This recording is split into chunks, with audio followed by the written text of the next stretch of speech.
아까 저희 담장 밖의 수선화 개략적인 신호를 말씀드렸잖아요. 그 혼례식장에서 남편이 끌려가고 그 남자를 찾기 위해서 굉장히 예뻐요. 이들이 알콩 자전거 타고 이렇게 막 그 영화 속에서도 이 굉장히 풋풋한 16세 소녀, 그리고 이 남자를 찾으러 갔는데 위안부로 전락이 돼서 원치 않는 생명을 가지고 오는, 그래서 가장 예뻤던 모습과 극단의 고통의 모습을, 그런 아픔을 연기해야 되는데 신인 배우예요. 걱정이 많았는데 우리 서동수 감독님이 이제 캐스팅을 했어요. 그 대학생들끼리 만든 독립영화 단편영화에서 연기하는 걸 보고 괜찮겠다, 좋겠다 해서 캐스팅을 했는데 오늘 처음으로 그 인사를 드리는 배우거든요. 도영은 양입니다. 네. 안녕하세요.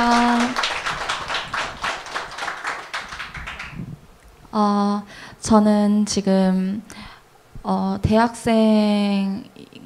대학교에서 연기를 전공하고 있고요. 그리고 감독님하고 우연치 않게 뵙게 돼서, 그리고 이 영화를 만들고 있다고 하셔서 기옥 역으로, 어린 기옥 역으로 캐스팅 해주셔서 예전부터 뵙고, 그리고 준비하는 과정에서 이렇게 좋은 자리가 있다는 걸 알게 돼서 저도 같이 참여하게 됐습니다. 잘 부탁드립니다. 아까 감독님이 말씀하실 때 사실은 이것에 대해서 다 알고 있는 건 아니다, 이 내용에 대해서 라고 하는 그 말씀 하시는 것이 기억나는데, 배우분도 어떠셨을지 잘 모르겠어요. 이 위안부라고 하는 소재에 대해서 원래 좀 관심이 있으셨는지, 아니면 그냥 시나리오를 보고 영화적 흥미에 의해서 이렇게 참여하게 되셨는지.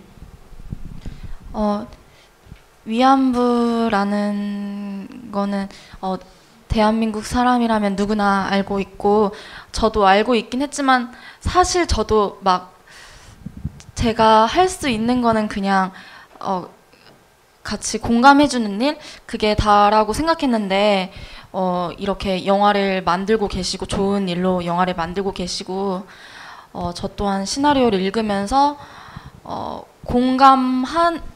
충분히 공감할 수 있었어요. 그 할머니 분들의 마음이나 지금 얼마나 고통스러우실지.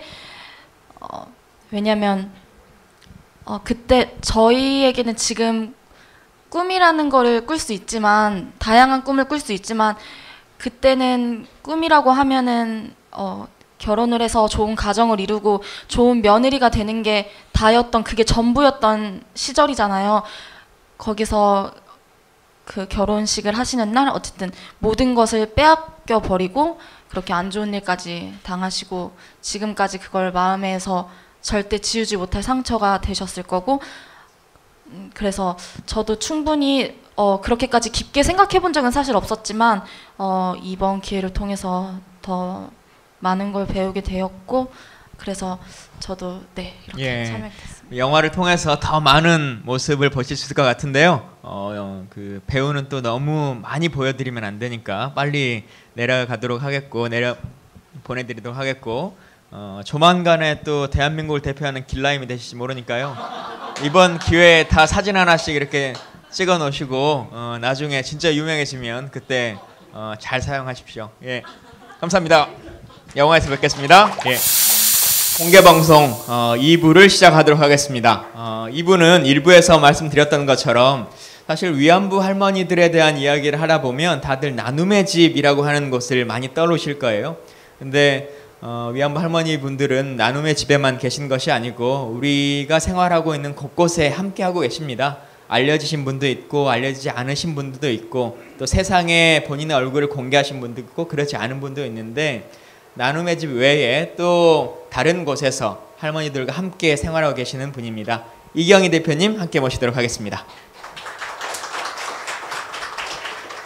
예, 그리고 더 큰 박수 여러분들이 준비해 주셔야 될 것 같은데요. 정부가 잘못된 협상을 통해서 위안부 분들에게 2번 눈물을 흘리게 하고 있습니다. 그리고 또 한 번 일본 대사관 앞에 있는 위안부 소녀상이 언제 철거될지 모르는 그런 안타까운 고민들을 대한민국 국민으로서 하고 있는데요. 그 아픔들의 가장 일선에서 눈이 올 때도 그리고 비가 올 때도 그 현장에서 밤을 새면서 소녀상을 지키고 있었던 두 소녀를 모시도록 하겠습니다. 예, 박수로 맞아주십시오. 예, 반갑습니다. 예, 제가 뭐 짧게 인사를 드리긴 했습니다만 그래도 자기 소개를 한 번씩 좀 해주시면 좋을 것 같습니다. 예, 저 멀리 남쪽에서 왔습니다. 4시간 반이면 올 줄 알았는데 6시간 걸렸어요. 오늘이 금요일이라서 길이 굉장히 많이 막히더라고요. 그 창원에서 왔는데요. 그 단체 이름이 굉장히 길어요. 일본군 위안부 할머니와 함께하는 마산 창원 진해 시민 모임에서 왔습니다. 예, 이경희입니다. 예. 네, 떨리네요. 안녕하세요. 소녀상을 지키고 있는 환수복지당 학생당원 최혜련이라고 합니다. 네, 저도 마찬가지로 소녀상을 지키고 있는 환수복지당 학생당원 원다정이라고 합니다. 예, 반갑습니다. 제가 아까 말씀 전하긴 했는데 두 분은 언제부터 그 소녀상 지킴이 이 활동을 하셨어요? 제가 좀 더 오래 했고요. 저는 그게 12월 28일 한일 합의 이후에 30일부터 농성을 시작했고, 저는 그때 바로 한다기보다는 잠깐 들려서 하룻밤 정도 자는 정도를 했었고요. 본격적으로 시작한 거는 3월부터 정확하게 됐고 4월 내내 그곳을 지켰어요. 저희끼리 4월 결의자라고 불렀는데요. 3월 달에 농성이 없어질 뻔해서 3월 달에 3월 결의자가 한 명이 나왔고, 제가 그 다음을 이어서 4월 결의자가 되었고, 지금도 지키고 있고 수요일에도 잠을 자고 왔습니다. 그 자리에 있어 보면 무슨 생각 드세요? 평소에는 그 자리에 있으면서 저는 그 소녀상을 보면 빈자리가 있잖아요. 그 생각을 되게 많이 하는데, 그게 할머니들이 떠나간 빈자리라는 뜻도 있지만 우리가 함께 채워야 할, 아직까지 끝나지 않은 문제에 대해서 우리가 함께 나아가야 할 빈자리라는 뜻도 있다고 어디서 봤는데 그게 되게 와닿더라고요. 그래서 같이 거기에서 사진을 찍고 그런 설명을 들으면서 눈물을 보이시는 분들도 있고, 그리고 또 그런 빈자리를 보고 매주 열리는 수요 집회를 보고 할머님들을 보고 하면서 우리가 있어야 할 곳이 여기고, 여기서 계속해서 이런 목소리를 내야 하는 사람들이 꼭 필요하다라는 그런 생각, 그리고 요즘 또 오시는 시민분들이 얼마 남지 않은 것 같다라는 이야기를 정말 많이 해주세요. 시국이 시국이다 보니까. 그래서 그런 어떤 좀 승리에 찬, 요즘은 그런 확신으로 또 지키고 있습니다. 그 마상창원 진주 마창진에 있는 그곳도 나눔의 집이라고 하는 곳처럼 어떤 공간 안에서 할머님들과 함께 생활하고 계신 건가요? 예, 그랬으면 참 좋겠는데 불행하게도 경남 쪽에는 그런 시설이 없어요. 경남만 없는 게 아니고 전국에 그런 시설이 있는 곳이 2군데밖에 없어요. 그 경기도 광주 나눔의 집하고 서울에 한 군데 있어요. 예. 예. 그러면은 주로 어떤 일을 활동하시는 거예요? 일본군 위안부 피해자의 인권과 명예를 회복하는 일, 예. 그 뭐 아주 뭉뚱그려 말하면 그렇고요. 그 일을 하면서 동시에 또 전쟁 반대, 평화로운 세상을 위한 일, 그다음 또 여성 인권을 위한 활동 뭐 이렇게 하고 있습니다. 그 지역에는 그 위안부 할머니 분들이 몇 분 정도나 지금 생존해 계신가요? 지금 현재는 우리 마산창원 진해, 사실 행정적으로는 마산창원 진해가 이제 창원이라고 하나로 통합이 됐어요. 네. 근데 저는 개인적으로 이 통합에 별로 찬성하지 않았기 때문에 단체 이름 그냥 마산창원 진해 시민모임 하고 있는데요. 이제 행정적으로 창원 지역에는 지금 4분이 살고 계셔요. 예.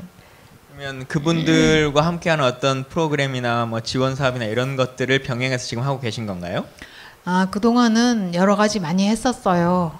근데 이제는 우리 할머니들이 워낙 고령이시고 너무 많이 편찮으시고 주로 병원에 계셔요. 병원에 3분은 그냥 병원에 계시고 한 분 집에 계셔도 이제는 움직이기 어렵게 되셔가지고 이제는 그냥 병원으로 찾아뵙고 뭐 이런 거밖에는 할 수가 없는데, 그동안에는 할머니들 이제 방문을 기본으로 하면서 할머니들 모시고 나들이도 가고, 그다음에 할머니들 목욕도 지원해드리고, 또 뭐 그 생활 지원 이런 걸 하면서 심리 치료 프로그램 이런 것들을 했었어요. 근데 이제 이런 거를 할 수 없죠. 예. 그러면 그런 걸 하는 비용은 국가에서 지급이 되나요? 다는 아니고요. 예. 그 동안은 국가에 이제 우리가 이거 공모를 해요. 이런 사업을. 그러면은 사업 신청서를 넣어서 되면 그 중에 일부는 자부담하고 일부는 국가가 지원해주고 이렇게 했는데, 작년 12월 28일 한일 합의 이후로 이제 이런 국가에서는 지원 안 받기로 해서 아예 예. 아무것도 안 받고 있습니다. 예. 그 우리 소녀상 얘기 잠깐 아까 나눴었는데, 소녀상에 대한 더 자세한 얘기가 좀 궁금하신 분들은 지난달에 소녀상을 만들었던 김은성, 김석영 작가가 저희 톡쇼에 한번 출연하셔가지고 소녀상에 얽힌 이야기들 1시간 동안 해주신 게 있어요. 그 편을 또 찾아서 한번 봐주시면 좋겠습니다. 그 현장에 계셔보면 많은 분들이 응원하기도 하고 또 이렇게 잠깐씩 들리기도 하고 뭐 하잖아요. 그러면서 느끼는 생각 중에 일단 뭐 학업도 있고 뭐 한데 내가 그 현장에 와서 지키고 있잖아요. 그럴 때 왜 내가 이 일을 하고 있나라고 하는 생각들, 이런 것들은 좀 안 들던가요? 책임감인 것 같아요. 대한민국 국민으로서 일본고 위안 문제가 사실은 저는 제 일이라고 생각해요. 제가 그 시대에 태어났으면 그렇게 끌려가서 그런 끔찍한 일을 당했을 텐데, 남 이야기인 게 아니라 내 이야기라고 생각하고, 그래서 그곳에 있으면서도 당연히 제가 있어야 한다고 생각을 했어요. 그래서 그 자리에 가게 됐고, 또 응원해 주시는 분들도 정말 많아요. 그 농성장이 그냥 만들어지는 게 아니라 다 하나하나 시민분들이 모금도 해주시고, 뭐 난로도 갖다 주시고, 핫팩도 주시고, 뭐 날이 더우면 얼음도 막 갖다 주시고, 냉장고도 알아봐 주시겠다고 이야기해 주시고, 전기도 해주시고, 그런 식으로. 그러니까 저희 같은 경우는 그냥 이렇게 몸으로 지키는 일을 정도 하는 거고요. 다른 건 다 많은 분들의 그런 관심과 사랑 덕분에 이어가고 있는 거라, 오히려 좀 거기 있으면 행복한 게 있어요. 사랑받는 것 같기도 하고, 좀 멋있다고 해주시니까 사실 대단한 걸 하는 건 아니지만, 내가 멋있는 걸 하는가 보다, 그런 생각이 들기도 하고, 그래서 오히려 좀 좋아요. 거기 가면 기분이 좋아져요. 좋은 생각은 이제 그렇고, 또 다른 편에서 보면 이 일을 꼭 원래 내가 해야 될 역할이 아니잖아요. 다른 사람들이 제대로 했으면, 국가가 제대로 하고 뭐 기존의 어른들이 제대로 했으면 제대로 굳이 학생들이 나오지 않아도 될 일이었을 텐데, 그분들에게 뭔가 한마디 하고 싶은 이야기 각각 한마디씩 좀 해주시죠. 탓을 하고 싶진 않아요. 열심히 하셨겠죠, 그때 당시에도. 저희도 지금 이렇게 열심히 살고 있는 것처럼 그때 아마 목숨 걸고서 싸우신, 그 열사라고 불리우시는 분들도 계시고, 또 지금도 어디선가 항상 투쟁하시거나 싸우고 계신 분들이 정말 많은데, 저는 우리나라라서 제가 빨리 바꾸고 싶어요. 저도 저희 세대에 끝내고 싶어서. 또 지금 같은 경우는 이 정세가 또 워낙 바뀔 것 같잖아요. 그러니까 박근혜 퇴진으로 분명 뭐 그런 게 완벽하게 된다고 할 수는 없겠지만, 그래도 저는 이 사회 구조가 너무 문제가 많고, 또 그런 박근혜를 퇴진시킴으로써 또 우리가 승리의 그런 어떤 경험을 해보고, 6월 항쟁이나 4.19 그때처럼 승리의 경험을 해보고 또 더 나은 삶을 만들 수 있도록 하고 싶고요. 제가 남이 해준다기보다는 제가 하고 싶어요. 우리나라니까. 저도 뭐 누군가를 탓하거나 이러고 싶진 않고, 말 그대로 여기서 언니가 말해줬지만 지금까지 항상 어떻게 해서든지 그래도 조금씩 발전해 왔었던 게 바로 우리 역사고, 그리고 저도 같이 그 시대를 살아가고 있는 사람인 만큼 외면하지 않고 그냥 다 함께 같이 하고 싶었어요. 제가 아까 그 빈자리를 이야기했던 것처럼. 그리고 실제로도 사실 소녀상 농성장 찾아와서 미안하다고 해주시는 분들이 굉장히 많으세요. 근데 제가 요즘 하는 말은 미안하다라고 이야기하시지만 사실은 결국 지금 이렇게 딱 이 시국이나 이런 걸 딱 이렇게 딱 봤을 때, 직면한 상황을 봤을 때 더 잘 알고 계실 거라고 생각한다. 우리가 지금은 정말 함께 마음을 합쳐서 나아가야 될 때라는 걸 더 잘 알고 계실 거라고 생각한다. 우리 그러니까 함께 정말 한 발 두 발 맞춰 나가자라는 말씀을 많이 드려요. 그런 것처럼 다들 농성하는 이제 네, 학생들은 이렇게 함께 같이 나아갔으면 좋겠다라는 생각을 항상 하고 있는 것 같아요. 예. 그 할머니 분들하고 오랜 기간 같이 이렇게 생활해 보시다 보면 그분들이 정말 원하고 있는 것은 좀 어떤 거라고 좀 느껴지신가요? 이제 그분들 정말 제일 원하는 건 그냥 청춘을 다시 돌려드리는 거지요. 사실 이제 불가능한 건데 거의 이제 삶의 막바지에들 다 와 계시고, 그리고 너무나 오랜 세월이 지났기 때문에 이제는 뭐 거의 체념이고 포기하는 상태시고, 그런데 가장 이렇게 부러워하시는 것이, 나도 보통 여자들처럼 한 남자 만나서 그 알콩달콩 아들 낳고 딸 낳고 이렇게 사는 그런 정상적인 여자로 살아봤으면, 그게 제일 큰 거였지요. 예. 그건 뭐 이제 어쩔 수 없는 상황이 됐고, 현재 상황에서 그분들에게 가장 필요한 것이나 국민들이 함께 해줄 수 있는 일들이나 이런 것들은 좀 어떤 것들이 있다고 생각하세요? 이분들은 정말 그 우리 보통 일본군 위안부 할머니를 돕고 싶다라는 말들을 참 많이 해요. 근데 제가 생각할 때는 일본군 위안부 할머니를 정말로 돕는 거는 그러면 일시적으로 잠깐 이렇게 보다는 이분들의 명예를 다시 회복시켜주는 것, 인간 존엄성을 다시 찾아드리는 것, 이게 제일 우리 국민들이 해야 될 일이라고 생각을 해요. 그냥 이제 우리 단체도 굉장히 힘들고 열악한데 가끔씩 이제 어떤 뭐 라이언스 클럽이라든지 뭐 이런 데서 가끔씩 연락이 와요. 뭐 연탄을 좀 사드릴까요? 뭐 쌀이 필요합니까? 이런 식으로. 그래서 그냥 우리가 일본군 위안부 문제라는 게 힘든 뭐 불우이웃돕기 하는 건 아니잖아요. 정말 불쌍한 할머니 너무 힘드니까 우리가 돕는다를 차원을 좀 넘어서서 정말 이 역사적 피해자들을 위해서 정말 우리가 해야 될 일은 뭔가를 좀 생각해 봤으면 좋겠다 싶어요. 예. 말씀하시는 거에 거의 답이 다 들어있는 것 같아요. 근데 우리들 마음속에도 뭔가를 도와줘야 되나? 어떻게 금전적인 것을 도와줘야 되나? 이런 생각들이 훨씬 더 그동안은 쌓여져 있었던 것 같은데, 다른 새로운 시각들을 통해서 진짜 그 명예라고 하는 것을 찾아드릴 수 있었으면 좋겠다라고 하는 생각을 갖게 됩니다. 지금 뭐 위안부 소녀상뿐만 아니라 다양한 활동들 뭐 하고 있을 텐데, 이 사회가 지금 청년들에게 뭐 헬조선이라고 말하기도 하고, 뭐 흑수저, 금수저 이런 이야기들이 막 나오기도 하고, 뭐 성적으로 보면 막 가를 맞고도 연세대를 합격하고 막 이제 이런 나라잖아요. 달그닥 훅 막 이런 나라인데, 이 사회, 아까 뭐 말할 때는 그래도 긍정적으로 내가 직접 이 사회를 바꿔나가고 싶다 이렇게 말하긴 했는데, 지금의 한국 사회의 모습을 바라보면서 청년으로서 좀 어떤 생각이 드시는지 궁금합니다. 지금의 한국 사회를 바라보면서 청년으로 드는 생각은, 제가 소녀상을 지키는 마음이랑 어떻게 보면 일맥상통할 것 같아요.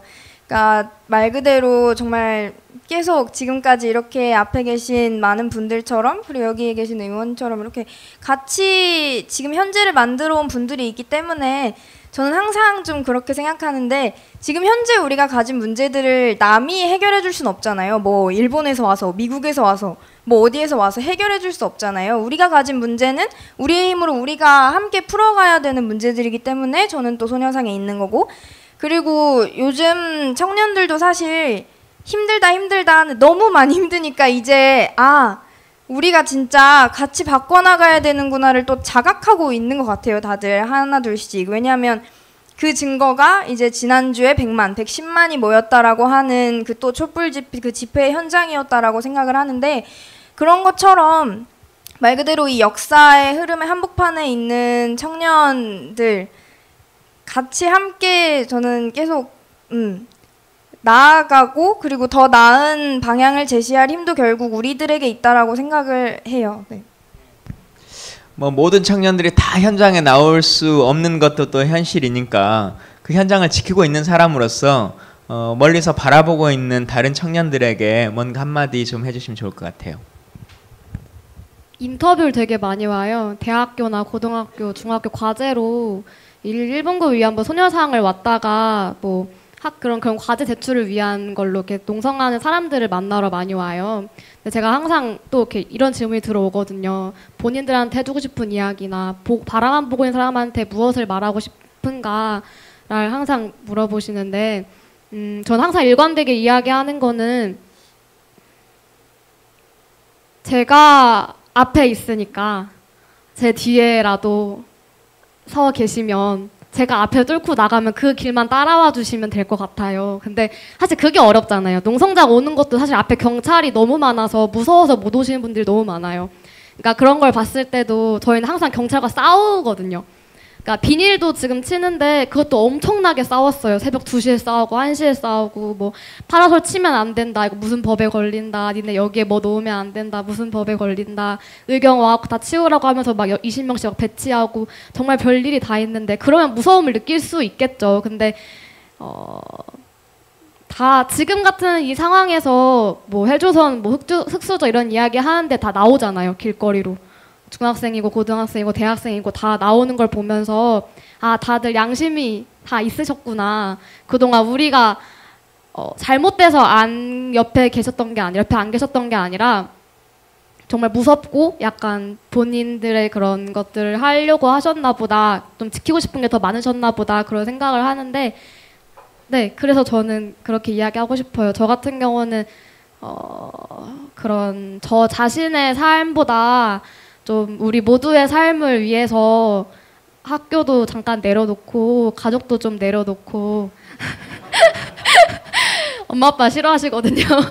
많은 걸 내려놓고 이렇게 길에서 잠을 자고 있는데 옆에는 못 서셔도 뒤에 계셔 주시면 제가 앞에서 뚫고 나갈 테니까. 예, 박수 한번 치시죠. 예.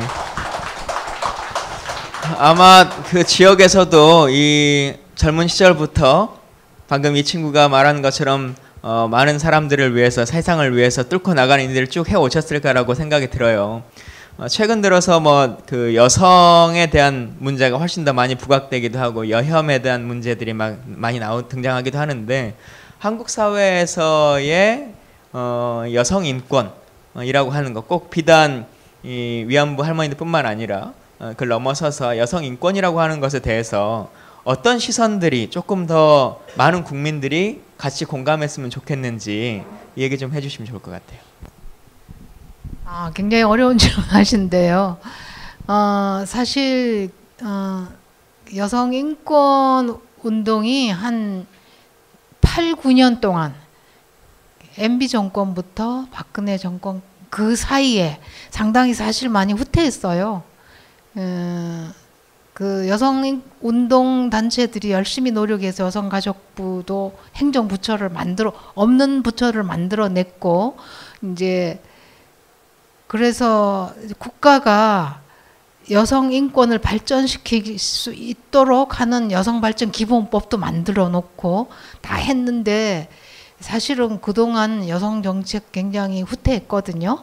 여성 인권이라든지 성평등이라든지 여성 문제에 대해서 전혀 관심도 없고 일가견도 없는 인사들을 여성부 장관, 차관, 여성인권진흥원장 등등 그 여성 관련 기관에 줄줄이 뭐 계속 앉히고 이러면서 요즘 뭐 국정농단 한다 하는데, 여성인권 운동 차원에서 볼 때는 여성 정책도 농단을 했어요. 그런데 여성인권은 크게 이제 차별의 측면이 있고 폭력의 측면이 있어요. 근데 차별과 폭력은 떨어진 건 아니고 그 차별이 이렇게 기반이 되고 배경이 되면서 그것 때문에 그 폭력도 많이 일어나거든요. 최근에 그 무슨 강남역 그 묻지마 여성 혐오 살인 사건 그것도 뭐 여성 폭력의 한 가지인데 사실은 한국 사회에 여성에 대한 폭력과 차별이 아주 만연해 있습니다. 만연해 있는데도 불구하고 너무나 이게 역사적으로 오래됐고 우리 사회에 깊숙이 구석구석 많기 때문에 차별이 차별이라고 느끼지를 못하고 폭력을 폭력이라고 인지하지 못하는 그 무감각이 저는 굉장히 답답해요. 그 여성에 대한 차별은 여러 측면에서 차별이 많은데 지금 비정규직 여성 노동자 남성들보다 훨씬 많습니다.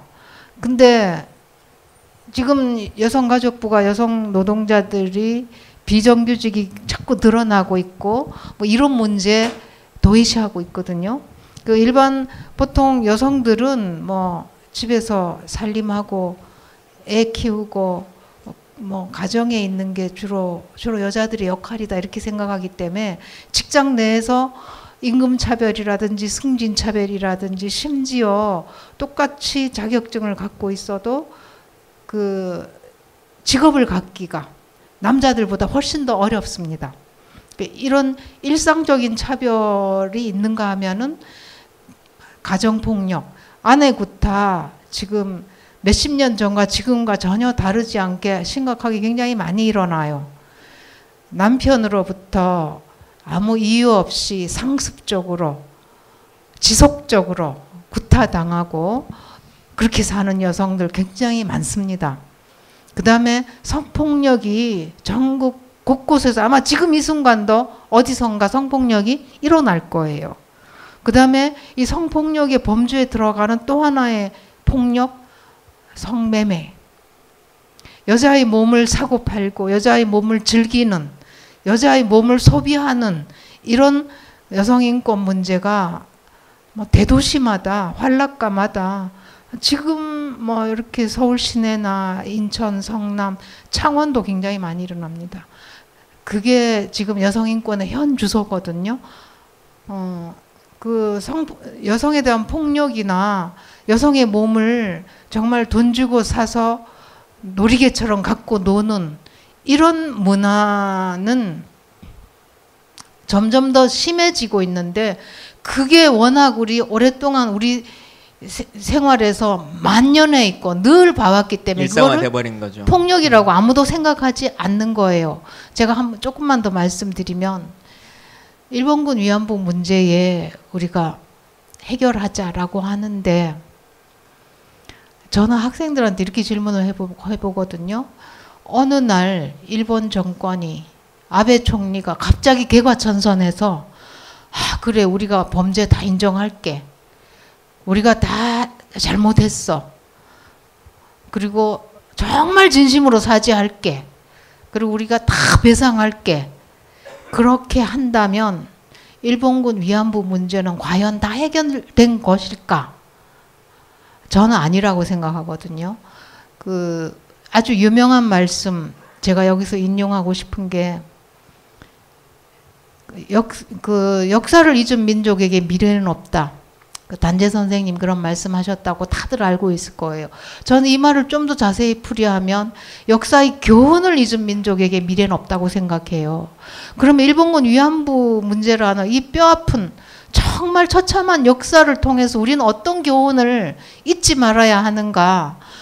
여자의 몸을 지배의 수단으로 침략의 도구로 그 다음에 그 즐거움의 도구로 사고 팔고 하고 썼다라는 이 교훈을 우리가 정말 잊으면 안 되는데 그거를 우리가 잊는다면 일본군 위안부 문제는 영원히 나는 해결되지 않는다고 생각해요.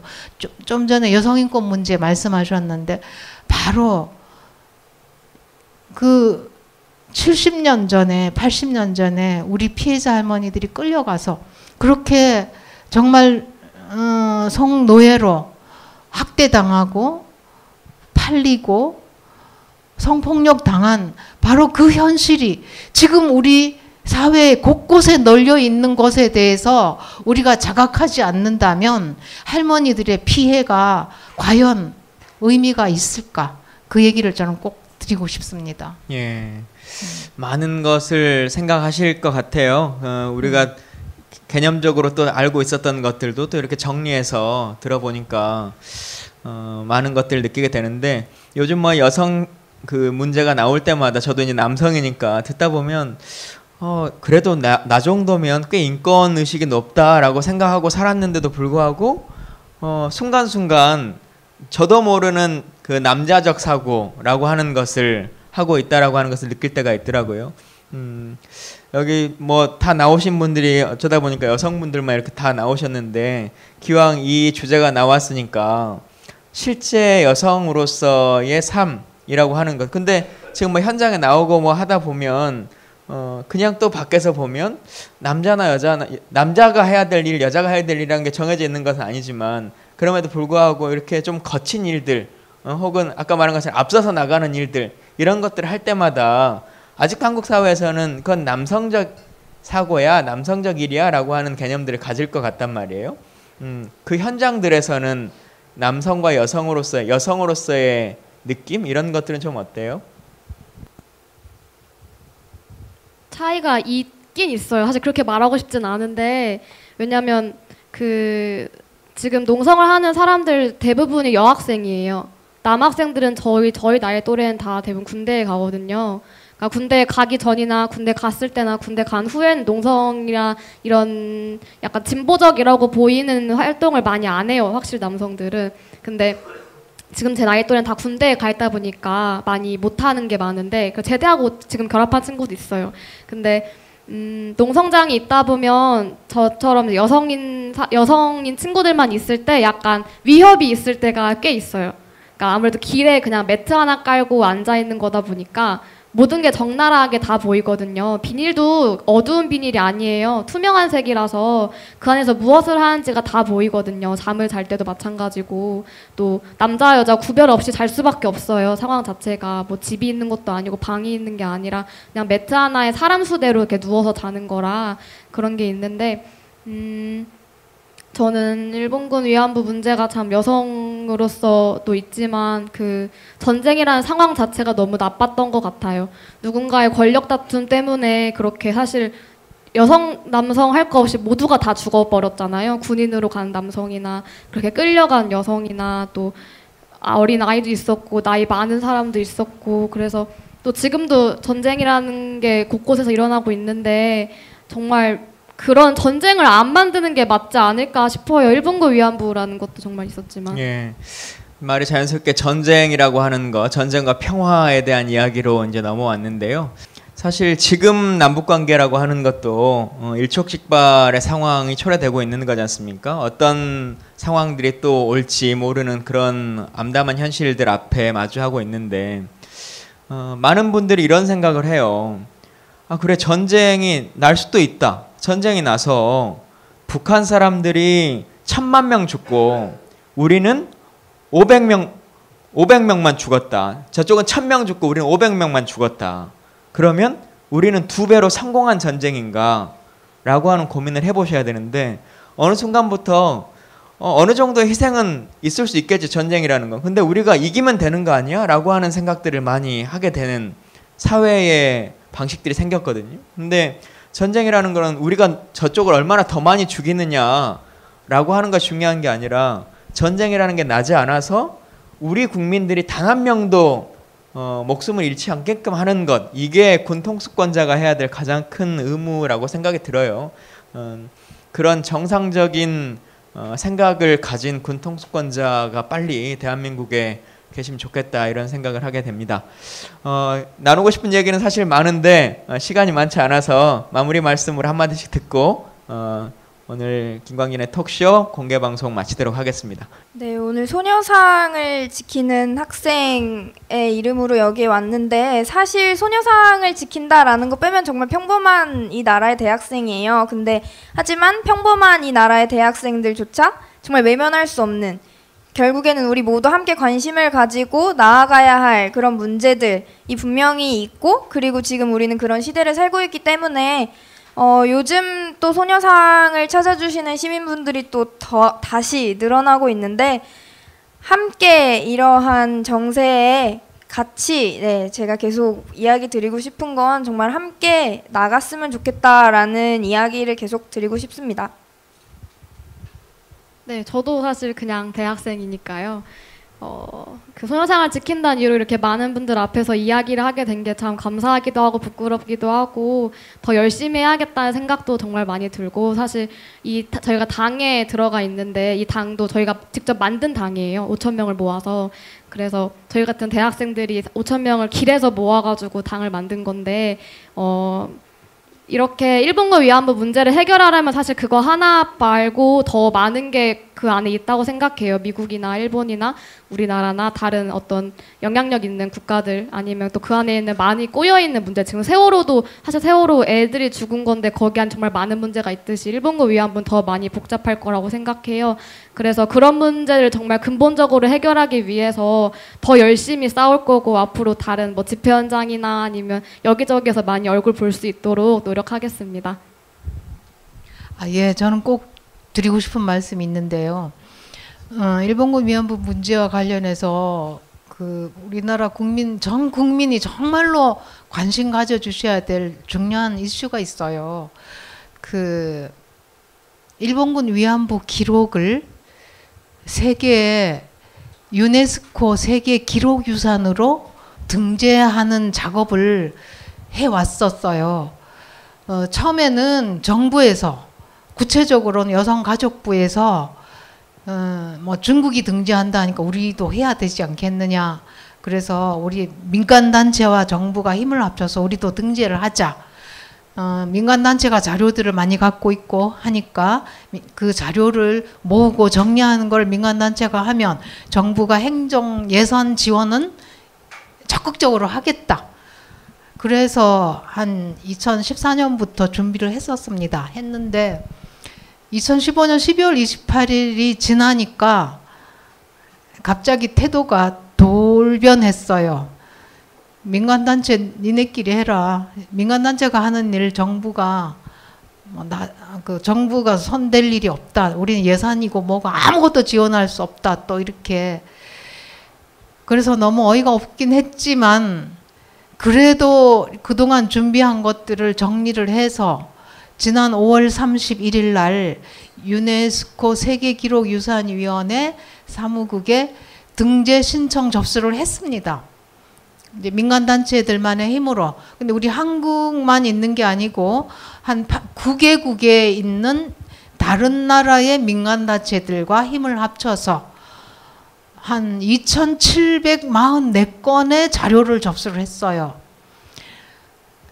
이제 이렇게 하고 나니까 제일 큰 문제가 일본이 아주 적극적으로 반대하고 이것이 통과되지 않도록 아주 막강한 로비를 하고 있어요. 그 중국에서 난징 대학살을 세계기록유산으로 등재할 때 일본이 이거 절대 못 되도록 아주 굉장한 로비를 했는데도 불구하고, 아마 중국이 더 많은 로비를 했겠죠. 중국 국가가 열심히 한 덕분에 등재가 됐어요. 등재가 되고 나서 일본은 우리 이럴 것 같으면 우리가 유네스코 분담금을 내는 거를 다시 고려해 보겠다. 이렇게 말을 했었습니다. 그런데 5월 31일 날 일본군 위안부 기록을 등재 신청을 하고 나니까 더 노골적으로 못 내겠다라고 하고, 2016년도 분담금을 사실은 5월이나 6월 이전에 냈어야 되는데 아직 안 내고 있습니다. 근데 유네스코 분담금을 일본이 어느 정도 내고 있는가 하면 전체 들어가는 비용의 9.8%, 근 10%에 가까운 돈을, 가장 많은 비중의 돈을 일본이 내고 있었기 때문에 지금 유네스코가 운영에 심각한 타격을 입고 있답니다. 그러면서 일본이 요구하는 게 뭔가 하면 세계 기록 유산으로 심사하는 규정을 바꾸자라고 요구를 하고 있습니다. 어떤 요구인가 하면은 해당 국가의 의견을 반드시 중요하게 듣고 그것을 반영해 주는 규정을 넣자고 합니다. 그 일본군 위안부 기록 자료 같으면은 일본의 의견을 중요하게 들어야 한다는 규정을 넣자는 거예요. 그래서 이 규정으로 바꾸지 않으면 우리는 분담금을 내지 못하겠다라고 해서 유네스코가 지금 난감하다고 합니다. 우리가 이거 등재 접수를 하기 전까지는 여러 나라의 힘을 합쳤고 재작년에 중국이 신청했다가 반려가 되면서 같이 등재하라라는 그 유네스코 사무국의 권유도 있었기 때문에 이번에 이렇게 하면은 별 무리 없이 될 거라고 생각했는데 정말 다시 큰 장벽에 부닥쳤습니다. 지금 아마 등재 안 될 가능성이 훨씬 높다라고 엊그제 서울서 열렸던 이 관련 국제 심포지움에서 모두들 그렇게 걱정을 했습니다. 그래서 지금 저희들이 국민들한테 호소하고 싶은 것은 그러면은 일본이 내는 분담금 다는 아니지만 우리 국민들이 또 세계 시민들이 모금을 해서라도 유네스코에 좀 보내자라고 결의를 했어요. 그래서 지난 11월 1일 날 나눔의 집에 할머니들 계신 곳에 가서 저희들 기자회견 했는데 요즘 워낙 충격적인 그 나라 사정 때문에 이 우리들이 기자회견한 내용이 예. 별로 많이 안 나왔습니다. 지금 이렇게 모금을 하려면 기부금품 모집법에 의해서 등록을 해야 되고 등록이 완료가 돼야 공식적으로 모금 운동을 할 수 있습니다. 근데 저희들이 등록 신청은 해놨는데 아마 11월 말쯤 되면 등록 절차가 완료가 될 것 같거든요. 그래 그렇게 되면은 저희들이 본격적으로 좀 더 열심히 공개 민간 국제 모금 운동을 적극적으로 벌릴 계획입니다.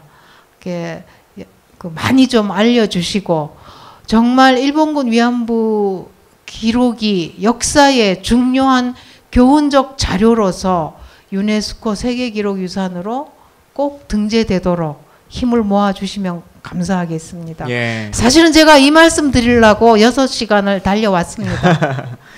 여기 계신 분들이 많이 도와주실 거라고 믿습니다. 나중에 이제 그 계좌가 개설되고 나면 또 그 금전적인 도움도 주시겠지만 지금도 뭐 유네스코가 국제적으로 뭐 트위터나 SNS에서 다 활동을 하고 있으니까 영문으로도 뭐 해시태그를 걸어서 한국 사람들의 이야기를 또 유네스코 사람들에게 혹은 세계 시민들에게 알릴 수 있는 그런 운동들도 같이 펴나갔으면 좋겠습니다. 많은 분들이 각자의 일상 안에서 여러 가지 투쟁들을 하면서 살고 계시잖아요. 근데 그러다 보면 가끔 이런 질문들을 남에게 하기도 하고 스스로에게 하기도 합니다. 촛불 하나 든다고 대통령이 물러나겠느냐? 이 서명 운동 하나 한다고 세월호 법이 통과되겠느냐? 내가 이 비닐을 덮고 여기서 잔다고 이 소녀상을 강제 철거하려고 맘먹고 들어오면 막을 수 있을 것이냐라고 하는 생각들, 내가 하는 이 작은 행동들이 실제 어떤 도움이 될까라고 하는 고민들이 많이 있으실 거예요. 저한테도 많은 분들이 질문하기도 합니다. 근데 답은 이런 것 같아요. 서명 하나 한다고, 촛불 한번 든다고, 그 법이 통과된다고, 혹은 그것을 해결할 수 있다고 장담할 수는 누구도 없을 거예요. 근데 명확한 것 하나는 우리가 촛불을 끄는 그 순간에, 그리고 우리가 그 서명운동이라고 하는 것을 더 이상 하지 않는 그 순간에 우리가 염려했던 일들은 가장 나쁜 사람들이 원하는 방식대로 그대로 진행이 될 거라고 하는 겁니다. 우리가 끊임없이 잊지 않고 아까 유네스코 말씀하셨습니다만 또 그런 것들을 여러 역사의 기록으로 남겨서 기록은 기억을 지배한다고 하니까 후손들에게 계속적으로 그 이야기들을 알려서 말씀하셨던 같은 실수를 반복하지 않는 그런 역사가 됐으면 좋겠습니다. 오늘 방송 여기서 마치도록 하겠습니다. 함께해 주신 분들 감사합니다. 예. 아무런 색을 잃어가고 꽃에는 향기가 없다. 시절은 시간을 잊고 더 이상 후회하지 않네. 물은 시간을 넘어 흐르고 그가 쉬어가는 곳에서 낯선 익숙함에 메마른